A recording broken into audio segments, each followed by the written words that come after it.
প্রিয় চুয়াডাঙ্গাবাসী, বলছিলাম যে একই দিনে দুটি ভোট হবে।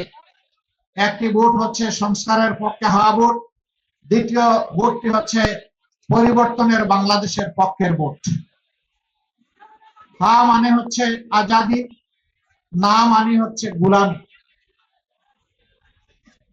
আজাদি না গুলামি,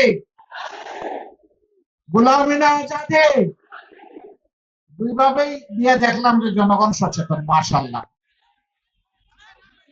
জনগণ আওয়াজ দিতে উল্টাপাল্টা করে নাই। তার মানে হলো ভোটের বুথে ঢুকে প্রথম ভোটটি শক্ত করে মারতে হবে হার উপরে ইনশাআল্লাহ। হা জিতে গেলে বাংলাদেশ জিতে যাবে। হা জিতে গেলে ফেসিবাদ আর ফিরে আসবে না। হা জিতে গেলে দুর্নীতি এবং চাঁদাবাজের কবর রচনা হবে। আর হা হেরে গেলে বাংলাদেশ হেরে যাবে।